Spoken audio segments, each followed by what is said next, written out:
Bienvenidos a Café Letreando. En este espacio de cultura, arte y literatura por el mundo. Cubrimientos especiales, entrevistas. Desde el claustro de la Merced, la Feria Latinoamericana del Libro Cartagena de Indias.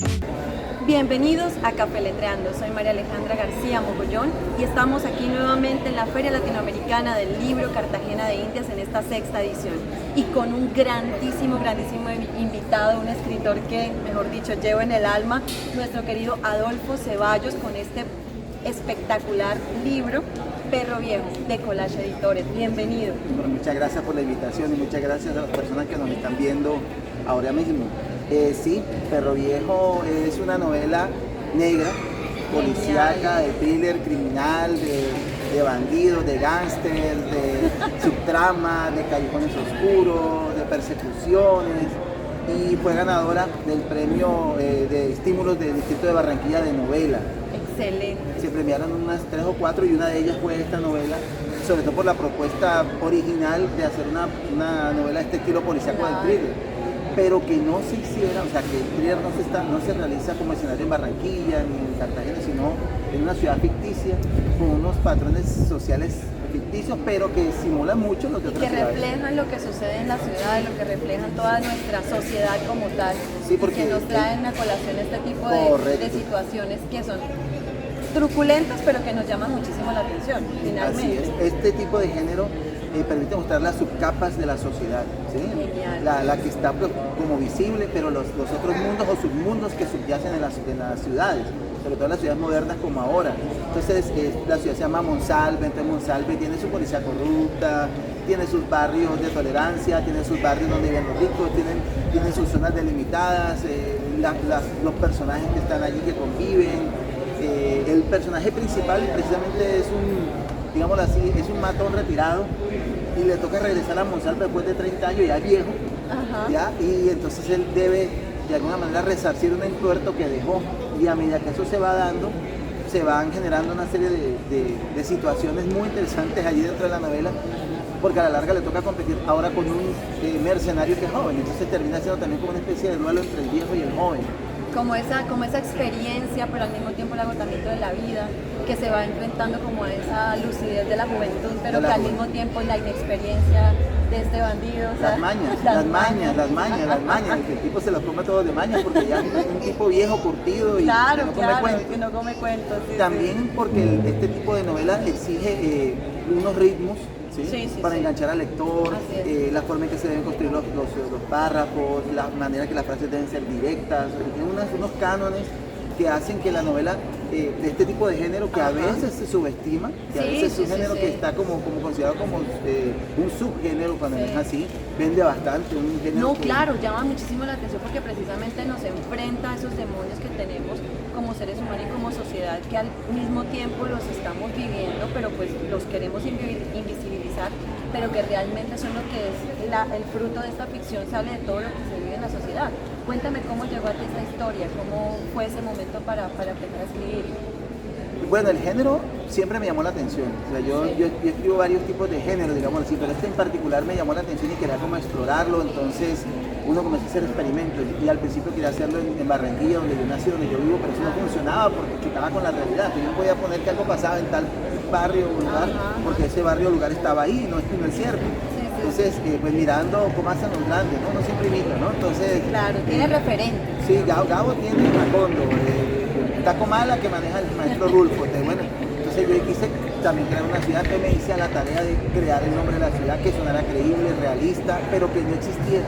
Claro, porque es una investigación muy grande porque tenemos muchísimas ciudades en el mundo, los nombres, las lenguas, los dialectos, ¿sabes? Eso también pasó, qué dialecto iban a manejar, cuál iba a ser la moneda que iban a... Porque obviamente está la ciudad y una ciudad pertenece a un país. Claro. Entonces, si uno dice el peso, si uno dice el quetzal, si uno dice... Claro. Y de ahí era que quedara como sin punto determinado, ¿ya? Okay. Entonces eso también implicó a un poquito el idioma, el lenguaje, hacerle como presión, doblar un poquito el lenguaje para que quedara así como indefinido, que cualquiera se pudiera identificar, que dijera, esta es mi ciudad, se parece a mi ciudad, ¿ya? Y no solo colombiana, sino latinoamericano en general, Latinoamericano. porque lamentablemente pues eso ocurre en la sociedad, Es un mal de nuestra de sociedad toda latinoamericana. nuestra sociedad latinoamericana. Así es. Entonces la novela obviamente tiene esos ritmos frenéticos, son capítulos cortos y cuando tú vas mirando, la idea es que tú ya vas leyendo tan rápido que no te das cuenta y llegas a la mitad y ya quieres terminarla. Claro. Y eso ha tenido muy buenas críticas. Ya he seguido pues explorando otros géneros. Este se inició como una trilogía, ya voy por la segunda novela, ya la terminé. Wow. Está pues ya a puerta como de publicarse, en cualquier momento salen, cuando los planetas se alinean salen. Y los que son aquí personajes secundarios en esta otra novela son personajes principales, es decir, no tuviste que haberte leído esta para poder entender la segunda. Pero lo interesante de este tipo de trilogías es que finalmente cada momento, cada personaje le va dando como esa identidad a la novela en sí, por sí sola, pero que en un conjunto también tienen una identidad que la hace parte pues, de todo este universo que tú has creado. Sí, los personajes en todas las historias son importantes, desde los nombres, pasando por alguna característica física que los distinga, sobre todo el protagonista. O sea, este es un antihéroe, entonces cómo lograr que este personaje te lleve, te enganche y tú quieras seguirlo hasta lo último, porque son personajes que viven al límite. O sea, lo bonito, claro, lo interesante de esto es que tú te puedes gozar la vida al límite de estos personajes, de cosas que tú no harías nunca jamás en la vida. O sea, que ellos hacen y están, no digamos que por encima de la ley, pero como ya ellos se la jugaron, claro, y de alguna manera ya cruzaron unos límites, ya no pueden salirse de ese mundo. Entonces esa truculencia de esos mundos también de alguna manera genera atracción. Entonces eso también permite que los personajes sean muy interesantes. Aquí hay unos personajes muy interesantes que uno se queda, o sea, que yo digo cómo los construí, de dónde los saqué, por qué pasó, hay cosas de la literatura que son del inconsciente. Claro. Y también de todas las lecturas, lo mismo. Los recorridos que uno ha hecho en la vida. Hay una parte donde hay una potencia que es totalmente visceral, que es totalmente emocional, y después ya vienen las decisiones racionales para conducir toda esa avalancha. La filosofía también que va a esa avalancha. ¿Y Perro Viejo por qué? Porque precisamente el protagonista es un viejo matón que regresa, entonces él dice, o sea, hay una parte de la novela donde le dicen eso, no tengo por qué escuchar de un perro viejo como tú, o de un perro como tú, es decir, sí, yo soy un perro viejo y por eso soy leal y no sé qué, o sea, porque maneja sus códigos y sus cosas que lo han mantenido vivo hasta llegar a la edad que llegó. Y además porque hay que buscar un título que sea corto, que se pueda recordar dentro de los canales de la misma novela. Uno no coloca unos títulos de 5 palabras, no pega con esto. Claro que no hay reglas fijas, pero se buscó que fuera un título así también, de esa manera, que fuese corto, fácil de recordar, y que también en la portada fuera también distinguible. Y que imitara, porque todo, esto es un aparato, es un constructo. Sí, así es. Desde Adolfo, la portada hasta la palabra finish. ¿Alguna pregunta? En la Feria Latinoamericana... Gracias. En la Feria Latinoamericana del Libro, ¿qué día fue el lanzamiento?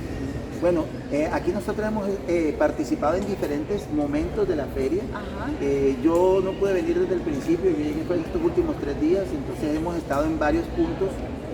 Uno de estos, pues, digamos, el propio fue en la casa de Simón Bolívar, acá en el centro histórico. ¿Sí? Ahí se hizo como la presentación en sociedad. Yo vine con otras 2 novelas que ya son juveniles, pero en el fondo pues esta es la que va liderando, digámoslo así, la que está en mi corazón. Claro, la que está en mi corazón. No, pues nada, Adolfo, invitarte a que sigas aquí en Cafeletreando, esta es tu casa, agradecerte muchísimo por esta entrevista y felicitarte porque estás acá en la Feria Latinoamericana del Libro presentando esta obra, las 2 obras también juveniles, y que sigas adelante con toda esta pluma maravillosa que tienes para regalarle a los lectores. No, yo encantado, muchas gracias por la entrevista, muchas gracias a ustedes que nos están viendo, sigan apoyando la cultura, sigan apoyando a los escritores. A nosotros nos encanta compartir con los lectores, contarles cómo se construyeron las historias, porque todo es una filigrana donde todos hacemos parte de esa filigrana. Claro que sí, muchas gracias. Muchas gracias a ti. Listo.